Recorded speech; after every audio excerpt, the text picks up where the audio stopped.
Welcome back, DIVEBOMB IndyCar podcast, to favourite episode of the year, reckon so? It's one of the most fun of the year. It's one of the most fun. And of course that is the Christmas special. Last year was a bit of a chaotic episode, but one we look back on with very fond of memories. And I know Christmas isn't as big in America as it is in the UK, but we really enjoy this episode. We hope to get you in the festive spirit. We always get in the festive spirit for this one. And you know, you might want to listen to this around your turkey on Christmas Day or with the family, play it out loud whilst you're unwrapping presents. Who knows what you do with the DIVEBOMB IndyCar podcast, but this is our Christmas special, the last episode of us two for 2024. So we're going to end off in a bit of a joke here, a bit of a fun way to get into the Christmas spirit. And we'll do some slightly different things to what we did last year, but this was a very fun episode last year, so we hope to make it as fun this Christmas season. So we're going to start off with the least Christmas news in existence, which is Conor Daly's been signed for Juncos Hollinger Racing. They might have deliberately done it to ruin our Christmas special. We are both very upset about it, but we must give you our opinions on Conor Daly before we get on to the really traditional fun Christmas stuff. He's going to be lining up alongside Stingray Rob at Juncos Hollinger Racing as they drop Romain Grosjean and go for a 100% change on what they did at the start of the 2024 season. And it means we only have 2 seats to be confirmed, both at Dale Coyne Racing for the new year, which is slightly more advanced than we were last year, I believe, in where we are with the field. Daly obviously did a few run-ins last year. Did the 5 races for Juncos last year, subbing in for Canapino. He got 2 top 10s, including the podium at Milwaukee. Juncos' first ever podium in IndyCar. If you didn't know, Daly raced for the team back in, I believe it was 2010, 2011 for the Star Mazda Championship, which is a bit of a throwback to then. It was 2010, and they won 7 races together as Daly won that championship. So, a bit of a throwback. 15 years returning to the team full-time after he was last there. Daly's back in the full-time seat for the first time in 3 seasons, which is interesting. Sort of an unlikely hero to return back full-time. Great oval expert, which is really important for Juncos. They haven't really had a strong oval driver in a while. Yeah, I mean, it's a funny situation, isn't it? Because if we were speaking this time a year ago, it kind of felt like Daly was probably done for full-time IndyCar, I would say. I mean, he was exploring NASCAR. I mean, there were reports that maybe he would be exploring NASCAR Xfinity Series full-time for next year. So he's kind of pivoted away from that.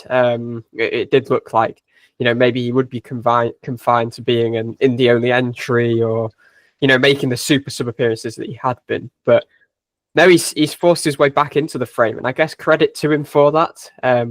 He gambled not taking that Dreyer and Reinbold seat and backed himself to return to Juncos Hollinger Racing after his, super sub stint for those final, I think it was 5 races last season. After Augustine Canapino stepped aside with all those leaders' circle struggles. I mean, he was dropping hints that this was going to happen. He was at the team's Christmas party. He was posting about green and black cars on social media. He was constantly mentioning on his podcast that this is what he wanted. And it did appear like late last season, both parties did click well. They were trying all off season to kind of continue this. And you know, we talk about wanting a meritocracy, and that's not the way that racing always works, obviously, with the financials that we went into depth on last week. But it does feel like a move that Daly deserves in some ways. He achieved something that the team had never achieved before with that podium at Milwaukee. It was only his second career podium in over 100 starts, and it was actually his first on an oval, which is interesting given his oval prowess. It's good to have him back full-time. I think he's a sort of personality that IndyCar needs. He's a very strong voice. It's kind of hard to know what he'll offer away from the ovals, just because kind of lastly at Ed Carpenter Racing, you weren't really sure where they were. That team was struggling a lot. I think it's fair enough to say that still Romain Grosjean was probably the best option if you're looking purely road and street. But again, I mean, financials are a factor, and okay, Daly might have deserved this move, but at the same time, he's worked to put partners together. He's got this involvement from Polkadot. And I thought we got some really interesting insight actually in the summer from Toby Sowery about the role of drivers being so much more than just on track as they constantly kind of battle to get these opportunities. And I think Daly with this deal with Polka Dot, which I still don't understand what it is. Don't need to, and whatever other partners, he's really worked to get them on side. So I think it's an interesting move for the team. I don't think it's the strongest lineup by any means, but maybe this is what the team needs to simply sustain themselves in IndyCar. I mean, he should make the leaders circle, you would think. He could viably have been in the top 10 in all of his appearances if it wasn't for bad luck in those few races he had with the team back end of last year. Still did enough, obviously, with the podium. But it's good for him to have that bit of clarity, because he's been a guy for a long time who's had this, he's had no certainty going forward. It's constantly been super subs. It's this whole thing about him driving for, is it 11, 12 teams by now, which is crazy, really. But it's a cool story. It's quite full circle, obviously, having won Ricciardo his first car championship, having got him his first podium in IndyCar, to now be back with the team full time. I'm happy for him. Daly has won top 10 on a road course since 2018, which is an interesting statistic. Yeah, I mean, they need better than that. And they the do team, need better. The team can produce that, because we've seen that from Grosjean. Grosjean got fourth, didn't he, this year? Yeah, and he finished fourth at Laguna Seca pretty much on merit. So that shows what the ceiling is. And they've really got to hope that Daly can reproduce and that. Ilott did it a couple of times as well. Yeah. Is Daly as strong as Grosjean and Ilott? I'd probably say not, though. So no, he's probably... He's at least a more proven oval driver. I actually think Callum Ilott's quite a good oval driver. He seems to kind of take them quite quickly. I think Grosjean never really sold me on ovals, to be quite honest. That's why I think we mentioned a few weeks ago that a split program with Daly doing the ovals and Grosjean road and street courses could have worked quite well. But obviously Grosjean's got this sports car program to fall back on. It's a shame that he's not going to be in the field, unless obviously he becomes part of a rotating coin entry or something along those lines. Because obviously he brought a lot of eyes, he brought a lot of attention to IndyCar, but that's died down. Yeah, for sure. I think anyone who came in with him has either left or been sold, and they're not going to stop watching because Grosjean has left the series. That's my perspective on that anyway. I think we've spoken about his last year. I think it was good. He didn't really take them forward from where Ilott was. He didn't do a worse job, but he didn't do a better job as such. It wasn't super impressive. Obviously, his years with Andretti weren't superb either. He didn't get the win. He obviously got those few podiums, pole positions, even with Coyne. So it's a shame to see him go, but I don't think he's going to be a major loss. Right, I'll do my thoughts on Daly first. It's one where he's a reliable pair of hands. You sort of know what you'll get with Daly. He won't set the world alight. He won't lead your team massively forward. I'm not suddenly going to getting top fives every week with Daly, but he does have a lot of experience in a lot of different outfits. And maybe after he got dropped by Carpenter, that maybe he does deserve another opportunity, because he's done what every single team has needed him to do in these super subs sort of roles, whether that's RLL, whether that was DNR and the Indy 500, whether that was Juncos. So he's fulfilled sort of all the targets he's had. I found it interesting that his priority seems to be in Xfinity for this year, is what he seemed to be pushing for, plus Indy 500 program. That didn't quite work out, so he's only got the funding for IndyCar.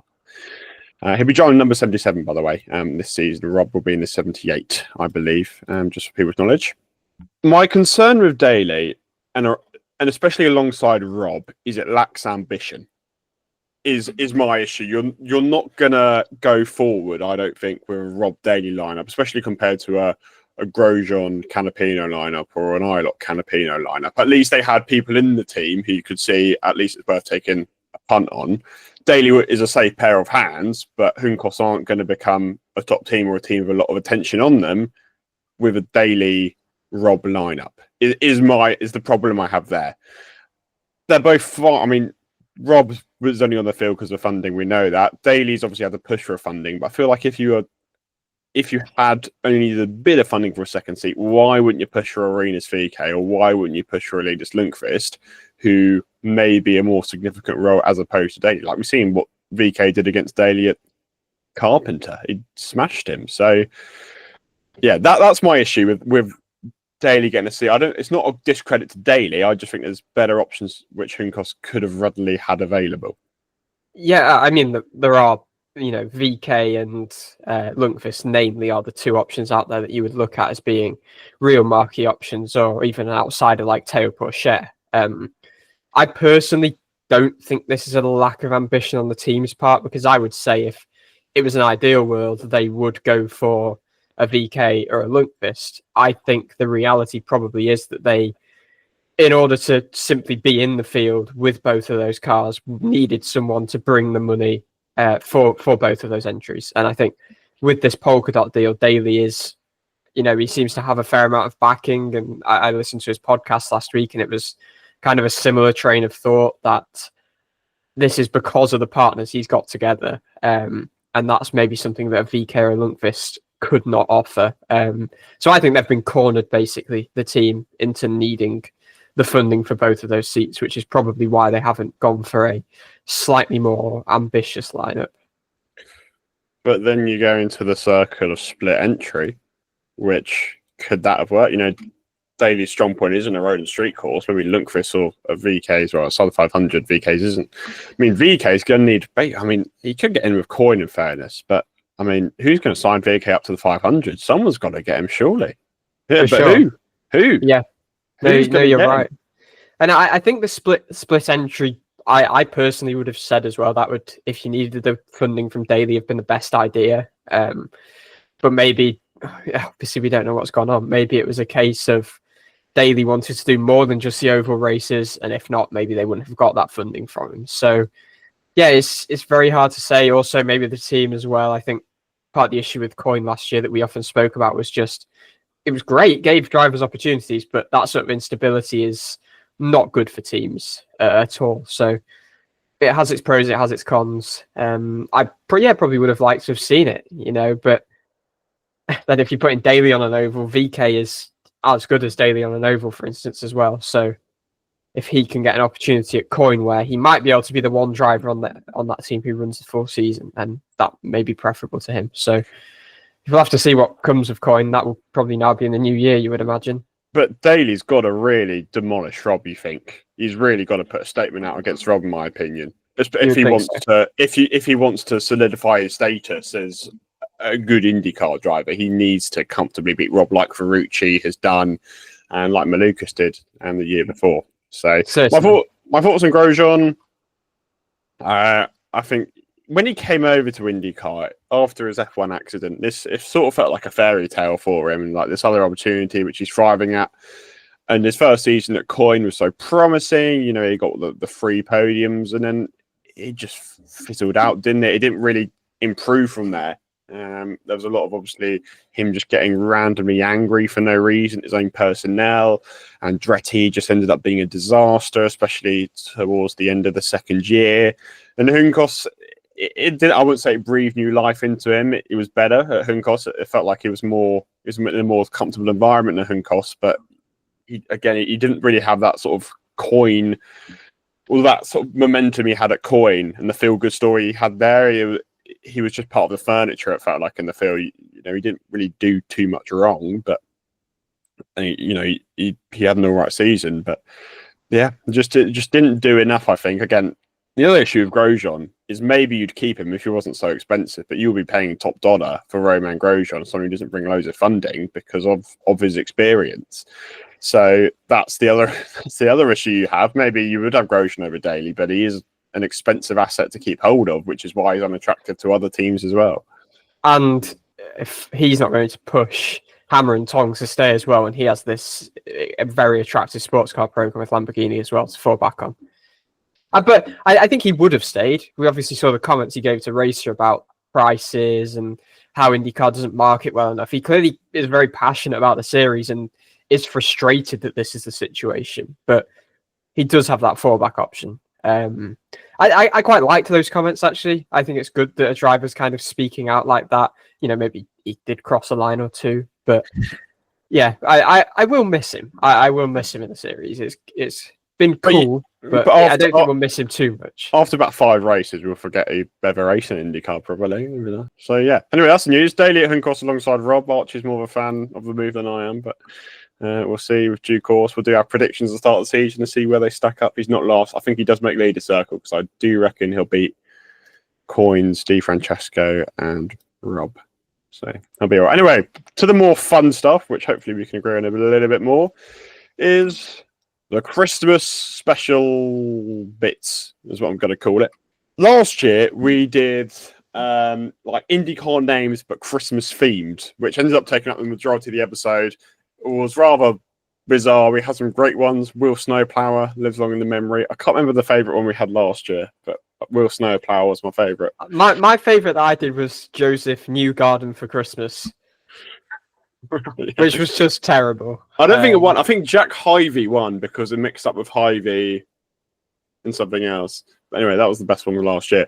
Listen back to it. Cracking episode, smashing episode. We've done the ones that we didn't do for last year. Won't obviously take up the whole episode, but we will do the same this year for the ones we didn't do last year, who are Louis Foster, Robert Schwartzman, Teo Porcher, Nolan Siegel, Hunter McElroy, Colin Brown, Luca Giotto, Tristan Vautier, and Toby Sari. So basically all the Dale Coyne drivers for 2024, plus a couple of others. It's really funny.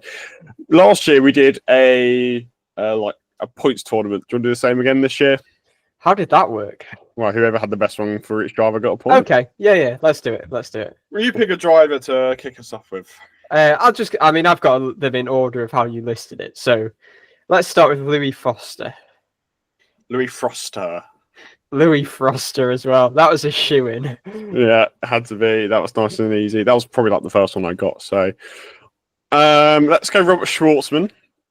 Okay. The rookie for 2025 alongside Louis Foster. I went for Robert Snowman. I went for Robert Snowman as well.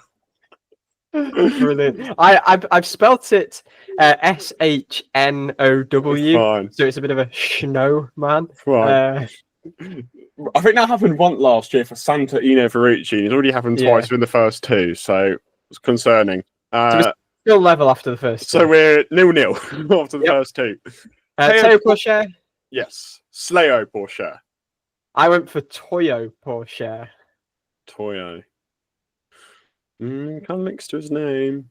I'm gonna go for. I prefer Sleo. I think it rolls off the tongue a bit nicer. Leo. Viewers, do your own vote. Let us know what you thought. It's like boxing, isn't it? The judge is deciding, so viewers can be one. This is my worst one, Nolan Siegel. So okay, this is my favourite one actually. Okay, right, go on. Nolan Siegel. Yes, nice. So mine's awful. Siegel is obviously a bird.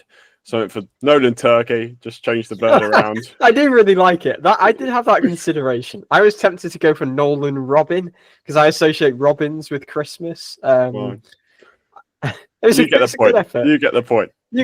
Yeah, I get the point, but I think you get style points for that one. You thought out of the box. Hunter McElroy. Hunter McElslay is what I've gone for. I went for Hunter McElfray. McElfray. It works, yeah, that works. Again, you're the only thing I would deduct points on you for is the fact you've already used Slay. I've only just realised that, so yeah, I'll give you the point for that one. That's fine. I'm cheating by using it twice. Let's go for Colin Brown. This was pretty hard actually for me. So yeah, mine was quite bad. I went for Colin Brown. Okay, that's not as bad. So.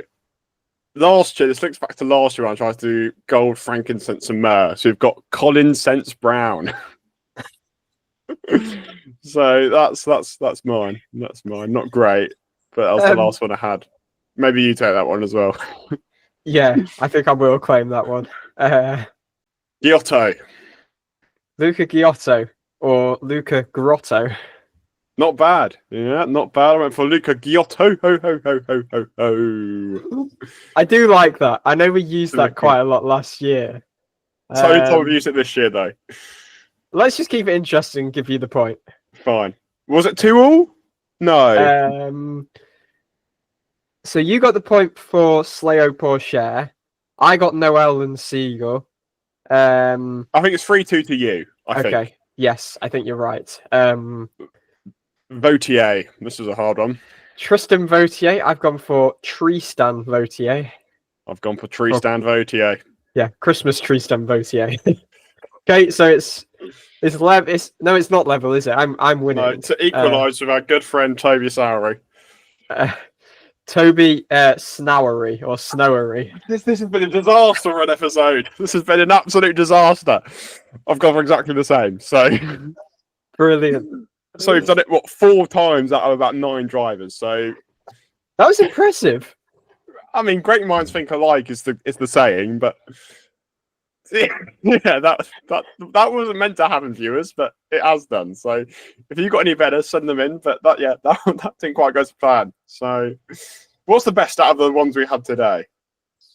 I quite like my Noel and Seagull. Yeah, that's not bad. What's your favourite of yours? Not many good ones to pick from, I don't think, is the issue. Okay, the Froster's cool, but it's a bit basic, so maybe Slayo. Yeah, Slayo Push Air works well. Nolan Turkey for being outside the box. Nolan Turkey. Last year I had all the outside the box ones. So Nolan Turkey didn't get you a point, but I think it might be my favourite. If you're looking for some gifts after Christmas, maybe you've completely forgotten about somebody, you need to get them a last-minute gift, or you have some money to spend after Christmas, why not head to the Fallen Model Shop website to find all the IndyCar merchandise you could ever need, and maybe there might even be a sale going on ahead of the new year. Fallen Model Shop is the best place to get your IndyCar merchandise in the UK and the rest of Europe. You can use the discount code 5BOMB, or one word, FIVEBOMB, to gain 5% off products on the FMS site. Visit the highlights on the DIVEBOMB Motorsport Instagram account for a link to an exclusive VIP section on the FMS store, courtesy of DIVEBOMB. And you can head to the DIVEBOMB website where you'll find a pink banner to the homepage of the Fallen Model Shop website, or you can head to fallenmodelshop.co.uk. Stay tuned for exclusive giveaways, events, and other content. Viewers, I had an absolute brainwave this morning. We were thinking for ages what on earth we're going to do for this episode, and I had a crazy idea. What to buy IndyCar drivers for Christmas? Pretend we were doing a secret Santa and we were buying for the drivers. Yes, that's a good way of putting it. So we've split the grid, 2025 grid, I should say, in half, because who knows what to get Tristan Vautier, Luca Ghiotto for Christmas, with all respect. I don't know them well enough. So we've split them in half. We've had our own opinions on them, and we'll see what we come up with. So I'll start. We'll do it team by team. So we'll start off with AJ Foyt Racing. And I've gone for David Malukas as my one. And I bought him some bike stabilizers so he can't fall off his bike again. Brutal. Santino Ferrucci was one of the ones that I really couldn't decide. I'd run for Ferrucci, so I'm going to see. Okay, so go for it after this. So we had a media call with him while he was on a road trip with his dogs in the car. So I just decided, why not just get him loads of dog toys and dog treats? And he's also he's one of those drivers that people say has got that dog in him because he's so bold and brave on track. I was going to go for a personalised fork for him to stick in an electrical outlet. You see, I did think of a fork as well. That was Stingray Rob's content day line last year, if people are unaware. He said that Santino, something to do with Santino Ferrucci's hair being like he'd stuck a fork in an electrical outlet. Andretti, you've got 2, so I'll let you start with an Andretti driver. So Colton Herta, one of the staples of his year, I thought, were his donuts after the races that he won. So I would get Colton Herta a box of donuts, maybe just loads of donut-themed things. Why not like an inflatable donut? I don't know whether he has a pool or not, but we'll go for that. I've got Carl Kirkwood. Didn't really know what to get Kirkwood. He's a funny guy, but there wasn't really anything that stood out to me as what to get him. He did a lot of surfing and that sort of thing. But he did post a tweet the other day of him in Florida and it started snowing. And he was like, well, I don't know what to do because his car was covered in snow. So it's like, what do I do in this situation? So I'm going to buy him a shovel. So if he comes to that situation again, he can clear off all the snow with a shovel. Nice. So I have Marcus Ericsson as the other one, which is another slightly tricky one. But as a Swede, I'm just going to get him an IKEA voucher. Nice and easy. We'll go on to Aaron McLaren. I've got Pato O'Ward. And actually, he was a lot harder than I thought he would be. I really couldn't think of anything, but I did come up because he loves the selfies so much. He's going to get a selfie stick from me to take even more long-range selfies. Nice. So shall I go with the other two Aaron McLaren drivers then? Yeah, I've got Larson as well, so it's going to be Okay. Piece. Of course. So yeah, I'll go with Nolan Siegel then, and this is probably the most obvious one ever. I will get him a big seagull costume. Very good. Cole Larson, I couldn't really think of anything for him. I really was struggling. So, first of all, I was going to think of getting him something to do with the weather, like an umbrella or something, because rain ruined his days. And then I thought maybe a private jet so he can get to Charlotte quicker. But no, I'm going to get him the ability to time travel. That is a great shout. No incidents again. That is a fantastic shout. So Christian Lundgaard is joining Aaron McLaren, and actually Ray Hollisman Lanigan Racing have posted some decent videos on YouTube in the last few weeks with Louis Foster and Graham Rahal trying various foods and stuff. But Aaron McLaren, their social media game is top of the pops in IndyCar. So Christian Lundgaard will be getting. I didn't find a specific book, but a book on being an influencer. So Kevin Simpson was my next one, and I feel like people might find Simpson really, really difficult, but this actually ends up being my favourite. So if you didn't know, Kiffin Simpson on Twitter has had this like ongoing joke for about 2 months or so, where he keeps on changing his profile picture dependent on where his location is. So I have a selfie of himself, and one of his followers would put a backdrop of the Eiffel Tower if he's in Paris, and he went back to the Caribbean and he had a beach. So I'm going to get him to do it himself, and he's getting an Adobe Photoshop subscription. That's brilliant. I like that a lot. So Scott Dixon up next, the Iceman. Nice and simple. I will get him an ice cream maker. I think those exist. Yeah, I think so. Next one's a bit controversial, but I've got Alex Palou. Now, all I could think of for this one is McLaughlin saying, I'm trying to find the McLaren contract in front of Palou. So I'm going to give Alex Palou a McLaren pen in order to sign the McLaren contract and stick to it this time. Brilliant. So we are on to Dreyer and Reinbold, are we? Am I right? Yes. So Jack Harvey, I have actually seen on his Instagram, he is back home in the UK watching his beloved Lincoln City. So I would gift him a Lincoln City shirt. So I'd run Hunter Ray next, who I thought was one of the most difficult ones. I then I had a genius idea. So Ryan Hunter Ray in his spare time, he coaches a children's football team, an American football team. So I'm going to get him an American football coaching strategies book. And the one I found had loads of different authors and loads of different experts, so the perfect thing for RHR. That is a fantastic shout. He's very passionate about that as well. He spoke about that after the announcement the other week. I was about to say we're on to Aaron McLaren, but Alexander Rossi is now at Ed Carpenter Racing with his fellow pilot plane owner, Ed Carpenter. So Alexander Rossi, to give him his pilot fix when he is not in his plane, I will buy him a remote control plane. Nice. So I had Christian Rasmussen, who was the last one I had on my list. Really, really couldn't think of much of Christian Rasmussen. But he is a paddock ginger, so I'm going to offer him some new hair dye for Christmas, just in case he wants to change it for next year. Okay. On to Juncos Hollinger Racing. This is hang on. I've got Ed Carpenter, actually. Oh. So I'll crack on with Ed Carpenter. This one actually was the hardest one. Ed's a parent of 3 or 4. He's got a big family. He's coming to the an age now, stepping back even from the ovals. So proper dad's present for Ren. He's getting some Indianapolis Motor Speedway socks. Nice. Classic Christmas present as well. So yeah, up next is Juncos Hollinger Racing, and this is actually just having a list of names here is providing me the first challenge of actually remembering who is where next year, which I'm sure we will have plenty of confusion from the broadcasters over.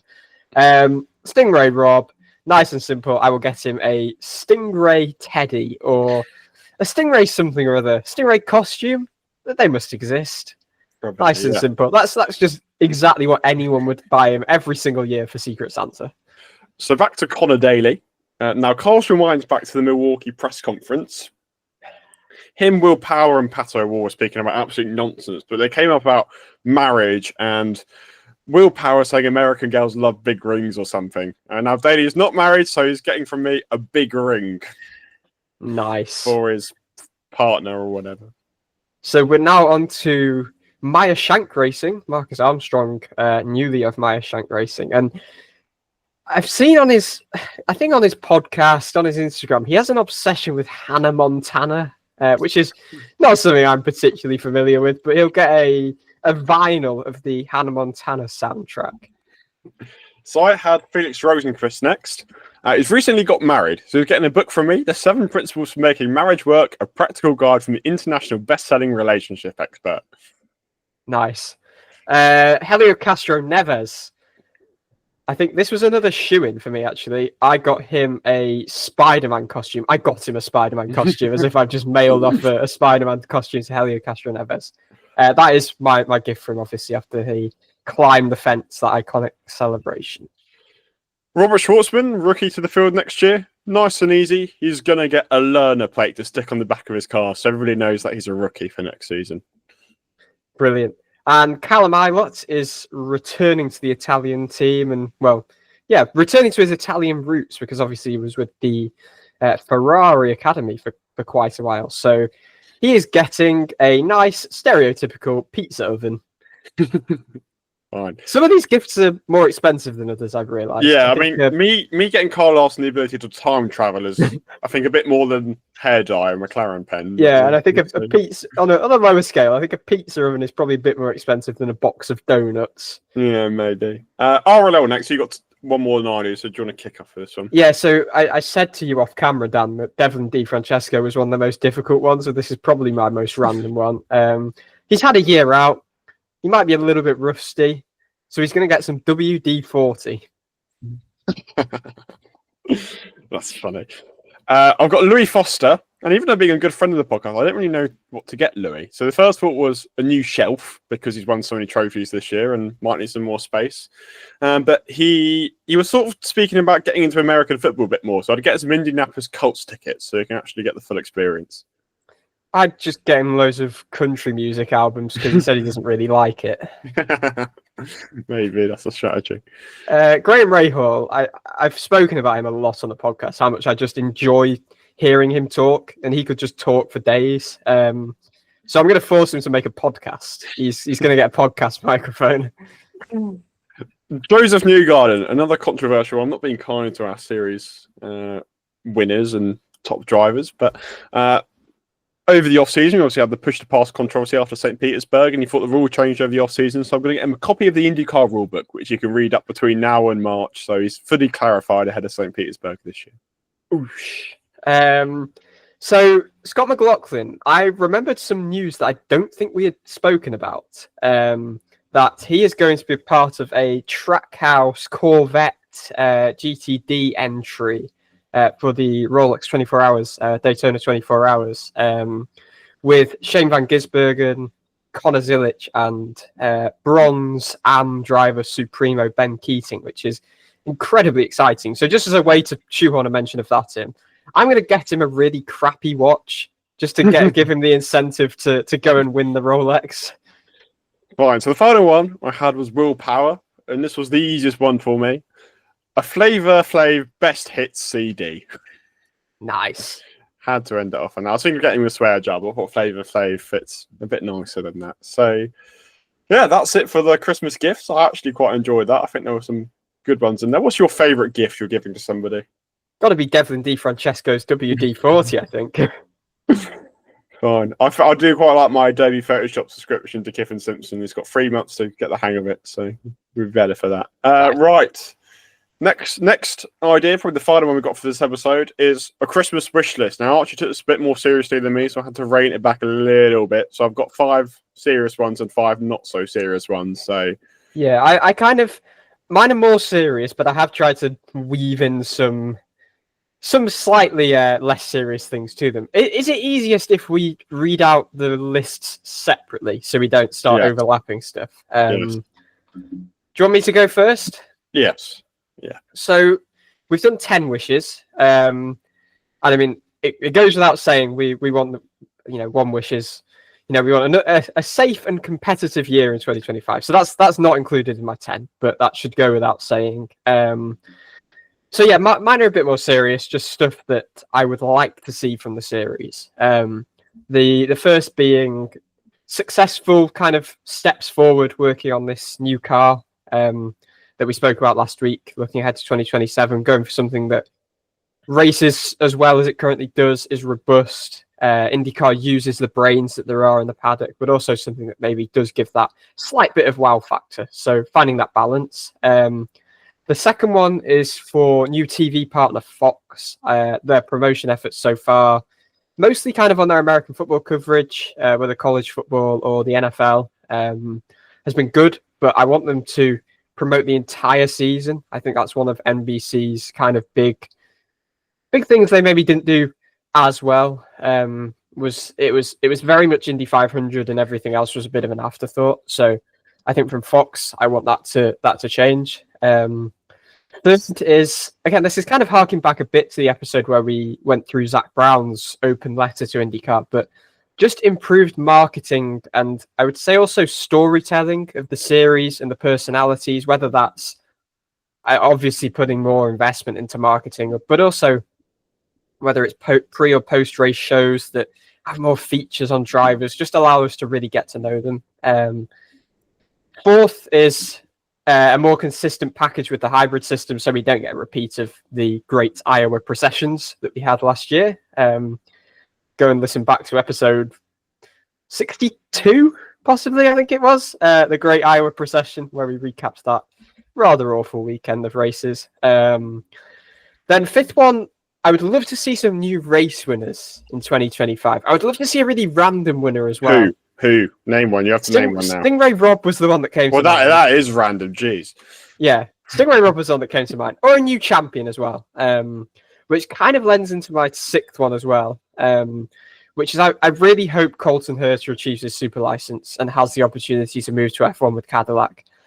I think we can probably delve into this more in the new year, and I imagine he'll be asked about it on content days as well, coming up in mid-January. But I think it would be I mean, obviously, if it doesn't work out for him and he's not competitive, then maybe that is a bit of a taint on IndyCar. Obviously, you don't know where this Cadillac team will be immediately off the bat anyway, so there may be a bit of leeway there. But if Herta goes and performs really well, suddenly people might look at IndyCar differently as a series that is a lot more competitive than they may be perceived. So I really hope he gets that opportunity to go and do that, as much as he would be obviously an asset that you wouldn't want to lose from IndyCar. 7, a successful double attempt for Kyle Larson. No rain preventing him from doing the Coke 600. 8th is my old classic that I keep banging on about, just IndyCar being innovative, but kind of mixing the new without forgetting the old, and maybe going back to a Watkins Glen, or just not forgetting how good it was going back to venues like Milwaukee or going back to Nashville. My final 2 do have a bit of a more fun, less serious twist with a kind of serious core. I want an advance on the Mexico race and going to race in Mexico. And as part of that, probably my biggest wish for the year, I really want to see Mark Miles wearing some Pato Who merchandise. I think that would be really funny. Okay, my not so serious ones are a lot less. A lot less serious than yours. So you'll enjoy this. Okay. Right. I've got one. I've actually got one more. Okay, fine. I've got one more. Different social media content. My main thing there is we need to have an IndyCar band. Let's let Will Power loose on the microphone and his drums, and Colton Herta's in the band as well. So let's just form a band. Let's do it. Nice. Right, my serious one. More super speedways, goes without saying. We've got too many short ovals. We can convert at least some of them into super speedways. I think we need more Texases or Michigans or places like that. Advancements on international races, as you sort of said as well, which is quite important, I think, for the series. A successful new TV package of Fox, which is reflected in the numbers, I think is really important. One that I do want to see is, it probably won't happen for next year, but in future years, bigger names at the 500. I want Larson to sort of be a precedent for people from like Formula One to come over. Like, what now that Monaco won't be clashing as of 2026. Let's see some Formula One drivers head over to attempt the Indianapolis 500, or let's see I don't know, Van Gisbergen attempt the Indy 500, for example. People like that get more big names in. That will only grow the sport, and it will make the Indy 500 more attentionable. Yeah, I wanted to throw Connor Zilic out there as well. I can't remember if we mentioned him in our grid prediction for 2028, but I am convinced that we'll see Connor Zilic doing an Indy 500 only attempt. I think that will happen. And, well, this is less serious, but still in my serious ones. Stop awarding 5 points to everybody.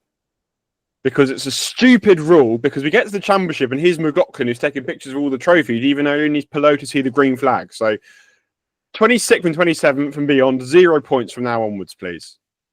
I hate that rule. Stupid rule. Get rid of it. And my not so serious ones, as I said, but very not serious. Pato O'Ward's shop to stop being so expensive is the first one. Mullets to stop being spread like a disease in the paddock. First of all, Conor Daly, spread to Santino Ferrucci. Hunter McElroy sort of got a mullet now, so we need to stop all that. Who's next? Who's next? Oh, gosh. Award's go at getting there, isn't he, slowly? Yeah, that's a good point. I'm trying to think who would suit a mullet and who would Rasmussen. not. Rasmussen Would suit one. Yeah. I've thrown myself in the deep end there. Who would suit a mullet? I tell you, wouldn't suit one. Go on. Carl Kirkwood. Okay, he was also my thought. I was thinking of Malukas would suit one. Yes, that's a good shout. I think Colton Hurst would as well with his long hair. Could rock it. Kirkwood was the one I thought. Kirkwood, when he grows his IMSA beard at the end of the season when he does Petit Le Mans, I imagining that with a mullet. I mean, he fishes and he surfs, so maybe he could pull it off. But not far off. Carry on with my very serious wish lists. Adrian Fernandez to return for a one-off race in Mexico to boost the popularity of the series. I think that's a shoe on there. We saw Pato O'Ward's popularity in a shopping mall in Mexico City. So if Adrian Fernandez came back for a race, they'd fill out the entirety of Mexico City with his popularity. So that's an important one for me.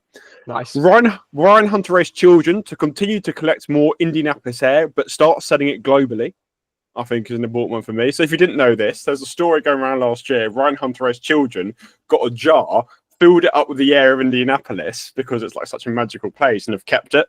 So it's a true story. It's a true story. I can't remember where I heard it from, but it's a true story. So 2025 is children need to start collecting more Indianapolis air and selling it to Indy 500 fans worldwide. That is important. And then my final one, I think is a brilliant idea. So during the off-season, what Dale Coyne Racing should do as we wait for their drivers is they should run a sort of about 2.5 month long game show like the Masked Singer to decide the next driver. So it's the masked driver, but everyone watches. They don't know which driver's which. We put them through various tests. It could be singing, it could be, I don't know, it could be rapping, could be racing go-karts, could be cooking, various tests to see which one is best for the seat. And the watchers can vote, and we will accidentally vote for Dale Coyne Racing's drivers for next year. I think it's a superb idea. Wow, that is creative. That is indeed creative. Literally, it's more popularity for Dale Coyne. He definitely gets sponsors for that. And the people get occupied during off-season. We've had a direct say in who won the drivers. It's literally a win for everybody. People who don't have any budget, like Venus VK, we can see his cooking skills, but disguised. It's a genius idea. That's a fantastic idea. Yeah, exactly. So I came up with it. So, Dale, if you're listening, I'm waiting for the idea. You've had the suggestion. Don't leave until St. Petersburg. Next week, I want to see you start on the show. And we will arrange for drivers if you need us to. We will sort out personalities. I think it's an excellent idea. So. Yeah, we'll see, but I think that is it for the Christmas special. Actually, I do have one more wish. And I think it should be for the DIVEBOMB IndyCar podcast to be more fruitful in 2025, for us to have more listeners, us to have more driver guests on, us to have more fantastic episodes, and continue giving great content for all of our listeners. I second every bit of that. Yeah. And drivers, if you're listening, feel free to come on. We're running out of ideas, so if you want to come on, let us know. Do you think the drivers ever listen to the DIVEBOMB IndyCar podcast? Maybe they've listened to the interviews. Maybe, yeah. Maybe they listen to our tier list to see how they did. That'd be interesting. We'll have to see. If drivers you're listening, let us know. Drop us a DM. We're fascinated. I'd dive on Motorsport on Instagram. Drop a DM on there. Yeah. So we're listening out. If you are watching, let us know. But I believe for this year, that is us sort of done. We will be back next week. It will be the best of 2024 episodes. So next week, we're going to collect all our favourite bits of 2024 and combine them all into one episode. And we'll have a small reflection on the year at the end. But it won't be in for the whole episode. It'll be just bits and bobs mashed together for a compilation of our favourite bits of 2024. Currently, how many days do we have until St. Petersburg? So it is, well, if this episode goes out on Monday, it will be 67 days. If it goes out on Christmas Eve, it will be 66. And on Christmas Day, it will be, maybe your best present on Christmas Day will be the fact that it is 65 days until IndyCars are back on track for opening practice on the streets of St. Petersburg. But most importantly, I wish you all a very, very Merry Christmas. I hope you get all your wish for. Plenty of IndyCar gifts. Send us your favourite IndyCar gifts, whatever they may be. Maybe you'll listen to this podcast whilst eating your turkey. Let us know. Whatever you're doing, let us know how you're interacting with IndyCar on Christmas. But we really do wish you very, very Merry Christmas. We'll be back next week, probably on the 31st as well. And so we won't say Happy New Year yet, but Merry Christmas. Merry Christmas. I just wanted to chip in and say Merry Christmas as well. Thank you to everyone who has listened throughout the year. And I hope you've enjoyed this slightly wacky episode. But give us ideas for next year already. It's never too early. If you want more wacky episodes like this, let us know. But for this one, thanks very much for watching. Thanks very much for listening. And we wish you a very Merry Christmas.